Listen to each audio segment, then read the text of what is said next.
Bonjour, aujourd'hui nous sommes sur le toit de H&M. La construction s'achève de la phase 1 avant l'aménagement. Nous sommes au gigot bitume.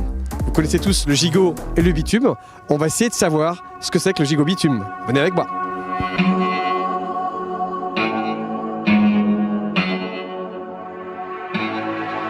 Got a soul full of secrets and a mind full of dreams. I was always told that life ain't anything that it seems. But I'm gonna live for me, yeah. I'm gonna live for me, yeah. I got this chip on my shoulder and my head's in the clouds. Or maybe 10 feet tall, but I won't be held down. I'm gonna live for me, yeah. I'm gonna live for me, yeah.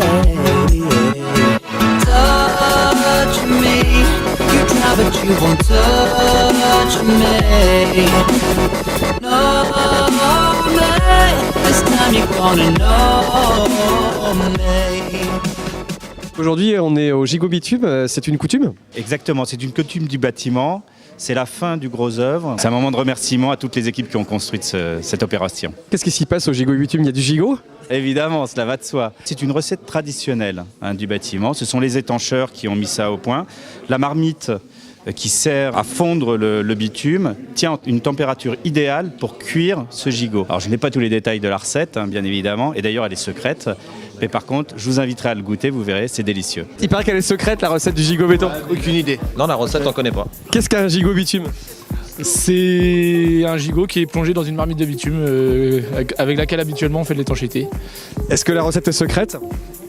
Ça dépend du cuisinier. La recette non, le mode de cuisson oui. Donc il faut du bitume tout simplement, bien bouillant. Bonjour, il paraît que c'est vous le cuisinier. Ah non, je suis pas cuisinier, moi je suis étancheur. C'est quoi la recette? Il paraît que c'est secret. Ça reste dans le secret de l'entreprise. Ouais. Ah mince, on saura pas plus alors. Oh, non. C'est une vieille tradition sur les chantiers de construction. C'est censé marquer une étape importante dans le bâtiment qui est le hors d'eau, hors d'air. C'est ce qu'on appelle le gigot bitume, c'est-à-dire qu'on est en fin d'étanchéité de bâtiment et voilà, on fait un repas sur les bâtiments, c'est plutôt sympathique comme vous pouvez le voir. C'est une tradition dans le métier, j'en suis à mon 50e peut-être. Donc ça se fait sur tous les chantiers, en tout cas où nous participons. C'est une tradition dans le bâtiment. À la fin de l'étanchéité, l'entreprise d'étanchéité organise un repas de chantier pour tous les collaborateurs du chantier et aussi pour les personnes qui ont travaillé sur l'opération, les autres intervenants, le maître d'ouvrage, bureau de contrôle et même quelques élus de Vannes. On appelait ça le drapeau. Le drapeau, c'est-à-dire que les entrepreneurs, lorsqu'ils avaient terminé la couverture, on mettait un drapeau au-dessus.